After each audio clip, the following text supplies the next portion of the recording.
जय हिंद दोस्तों। आज हम डीएनए के एक नए वीडियो के साथ आपके समक्ष प्रस्तुत हुए हैं। तो हेडिंग का नाम है आज के वीडियो का डीएनए के न्यूक्लियोसाइड्स एंड न्यूक्लियोटाइड्स के नामकरण।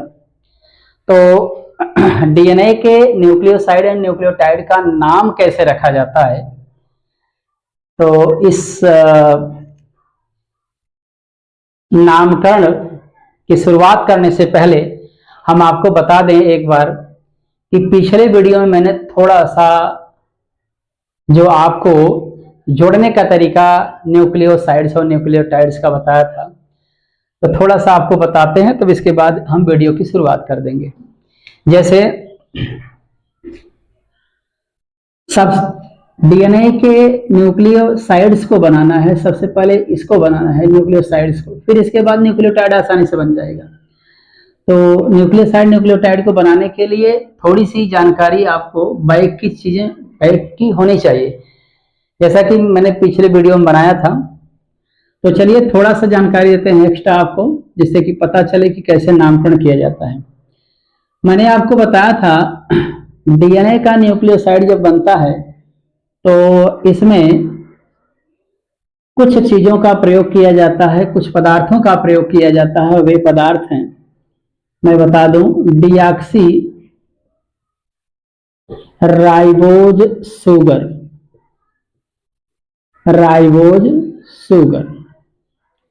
डीऑक्सी राइबोज शुगर, और आपका नाइट्रोजन बेस,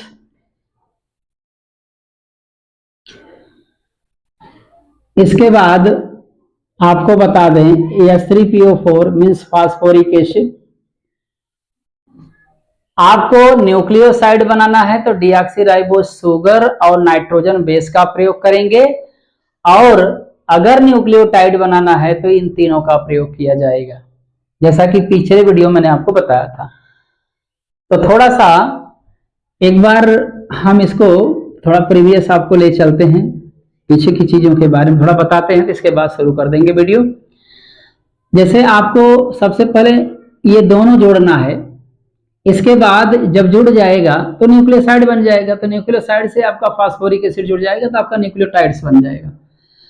तो सबसे पहले हम करेंगे क्या, पहले हम पेंटोज शुगर लेते हैं, पेंटोज शुगर लेंगे, और पेंटोज शुगर में आपको पता होना चाहिए कि यहाँ पर ऑक्सीजन है और शेष जगहों पर कार्बन पाए जाते हैं। ये मैं थोड़ा रिवाइज कर रहा था जिससे कि आपको थोड़ी बात समझ में आए।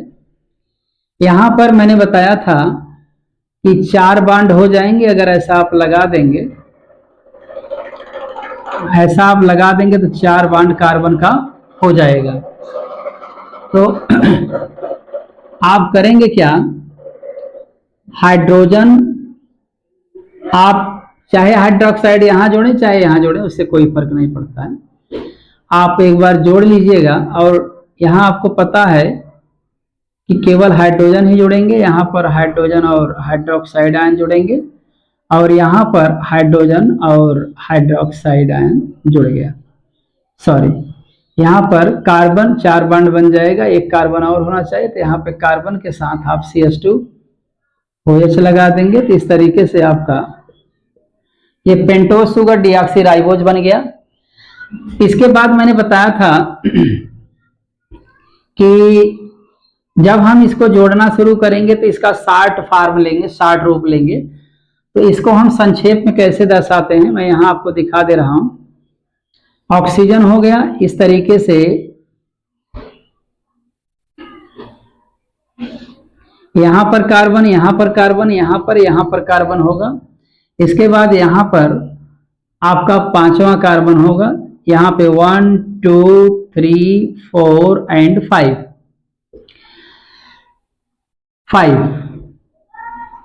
5वां कार्बन है ये। नंबरिंग इसी प्रकार से करेंगे। अगर आपको नाइट्रोजन बेस जोड़ना है तो आप यहां पे कार्बन नंबर 1 से नाइट्रोजन बेस लगा देंगे, और इन दोनों के बीच जो ये बॉन्ड बनेगा, इसको मैंने बताया था ग्लाइकोसिडिक बॉन्ड है, इसके बाद ये हमारा बन गया आप एक न्यूक्लियोसाइड बन गया, डीएनए का न्यूक्लियोसाइड बन गया।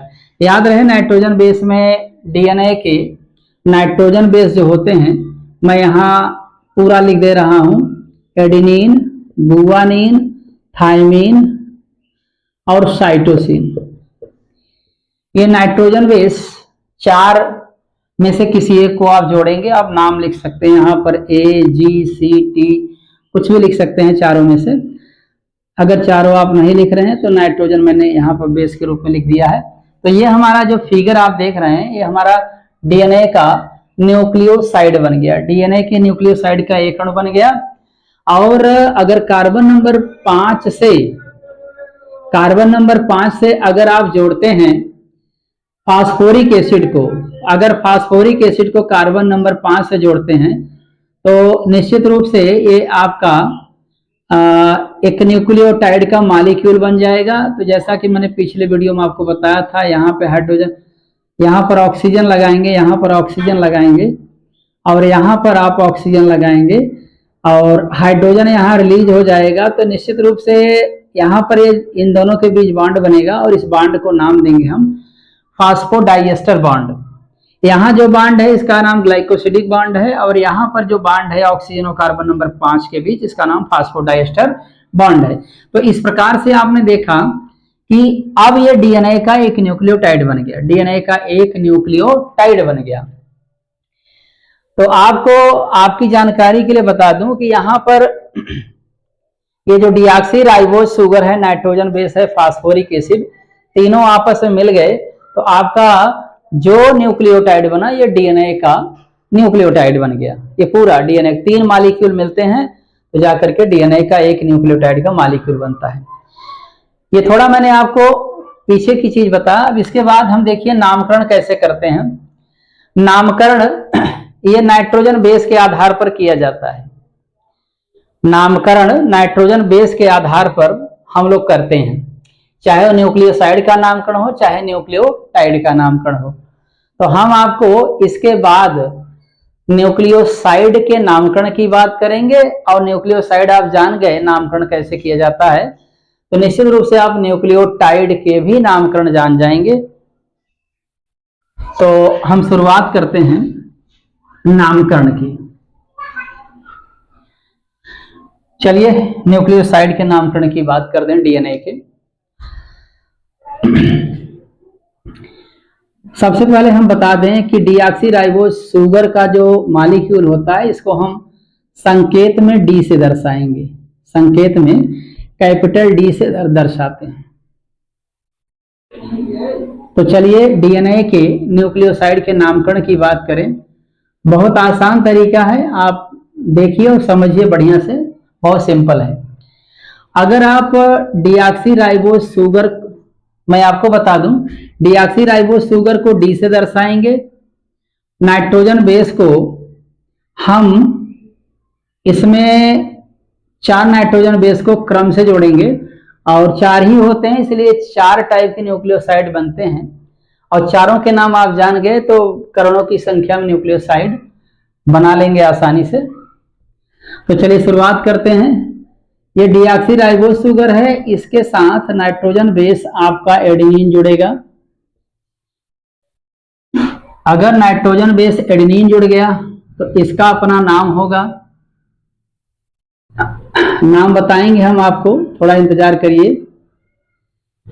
डीऑक्सीराइबोज शुगर के साथ अगर गुआनिन जोड़ेंगे तो इसका नाम दूसरा होगा और डीऑक्सीराइबोज शुगर के साथ अगर आप थाइमिन जोड़ते हैं तो इसका दूसरा नाम होगा और डीऑक्सीराइबोज शुगर के साथ अगर आप साइटोसिन जोड़ेंगे तो इसका नाम दूसरा होगा। तो ये जो नाम बनेगा ये न्यूक्लियोसाइड के नाम लिए जा रहे हैं। डीऑक्सीराइबोज के साथ एडेनिन, गुआनिन, थाइमिन, साइटोसिन जुड़ेगा तो क्या नाम लिया जाएगा इसका। तो ये आपका पहला है, ये दूसरा है और ये तीसरा है, ये चौथा है। बहुत सिंपल चीज है, आप देखते रहिए, घबराइएगा नहीं। देखिए डीऑक्सीराइबोज इसका नाम है, इसका नाम एडिनोसिन है। तो इसको मिलाने से जो हमारा यहाँ पर न्यूक्लियोसाइड का नाम बनेगा वो डीऑक्सी एडिनोसिन बन जाएगा। बहुत सिंपल नाम है, deoxy adenosine, deoxy adenosine.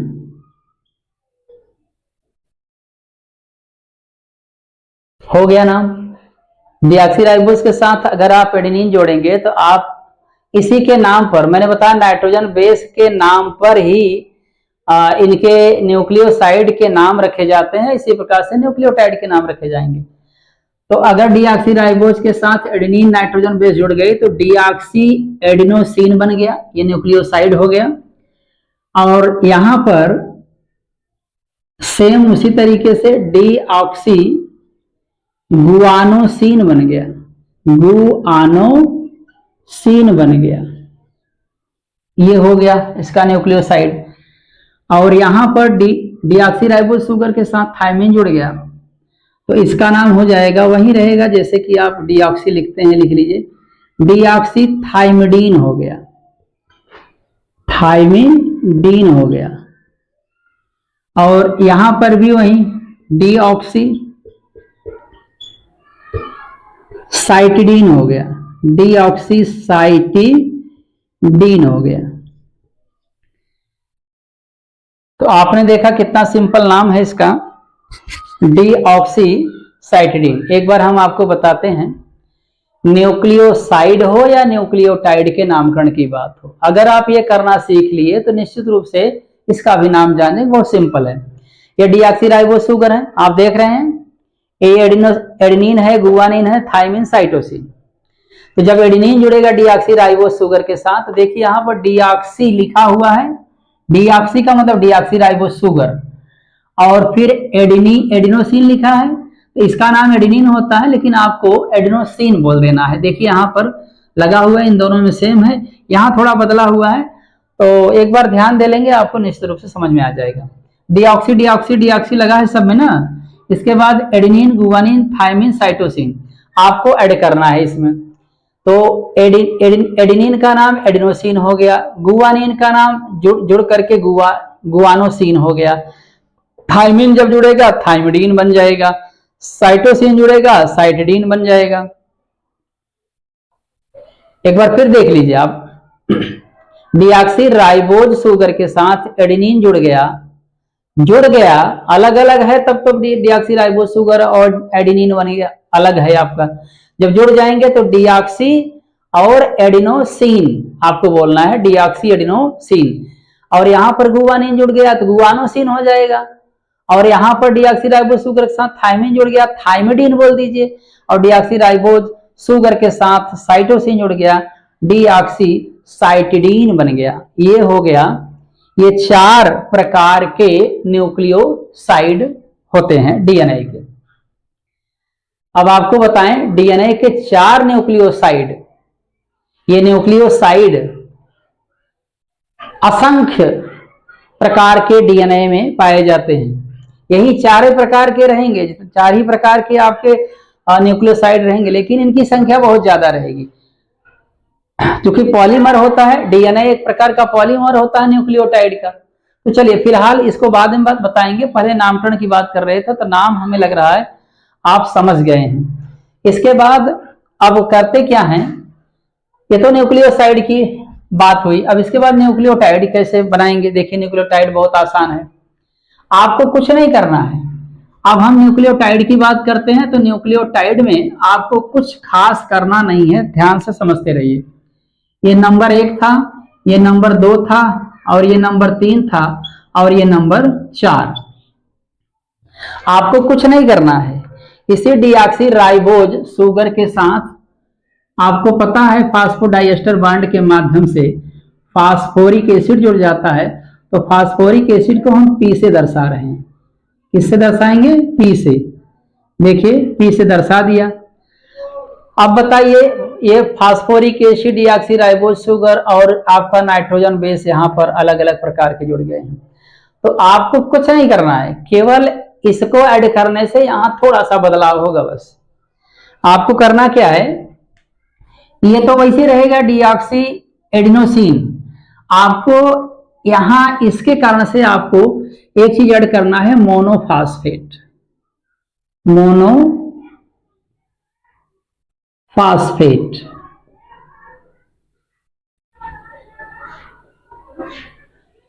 Monophosphate deoxy adenosine monophosphate. यहां भी आपको क्या लगाना है, मोनोफास्फेट। मोनोफास्फेट यहां भी आपको लगाना है मोनोफास्फेट।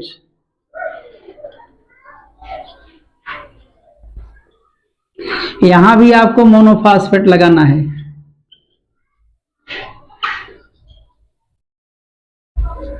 यहां भी आपको मोनोफास्फेट लगाना है।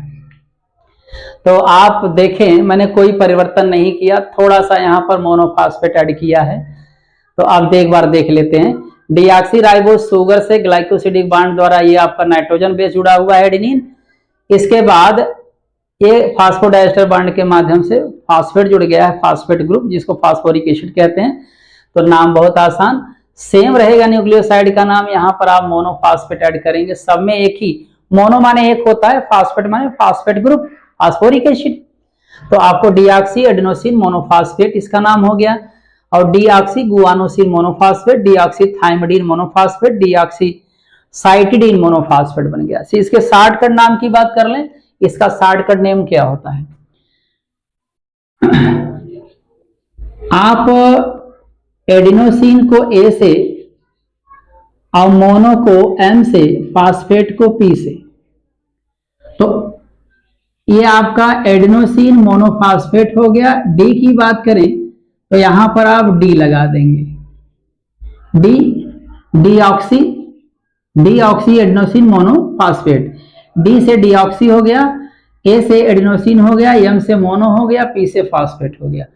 अब यहां आप ही बता सकते हैं कि इसका शॉर्टकट नेम क्या होगा। डी लगाया, यहाँ पे डीऑक्सी लगा हुआ है, यहाँ पर क्या लग जाएगा, जी, और मोनोफास्फेट। कुल मिलाकर के सेम है, डी को स्मॉल से रिप्रेजेंट करना है और नाम इसका शॉर्टकट वाला।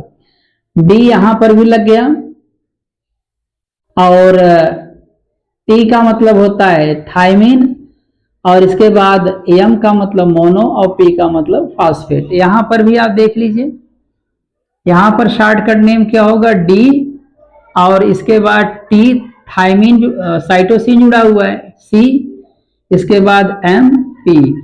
तो डीऑक्सी साइटोसिन मोनोफास्फेट, साइटोसिन का मतलब साइटिडीन है, मोनोफास्फेट। ये रहा शॉर्टकट नेम इनका। इसके बाद हम आपको बताएं जानकारी के लिए, एक नाम इसके और हैं, या करके आप समझ लीजिए। इसका एक और नाम है, इसका सबका एक और एक्स्ट्रा नाम बताते हैं आपको, बहुत आसान नाम है। तो आपको कुछ नहीं करना है, डीऑक्सी बोलना है। यहां पर जो एडिनोसिन है, इसको एडिनाइलिक बोलना है बस। तो एक तरीके से देखा जाए तो डीऑक्सी एडिनाइलिक,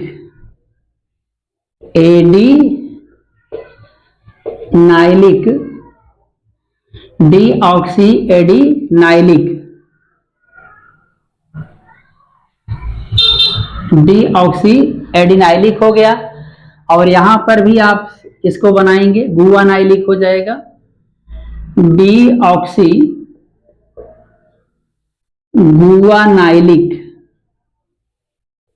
गुआनाइलिक, इसका भी नाम डीऑक्सी थाइमिडाइलिक, और यहां इसका नाम हो जाएगा डीऑक्सी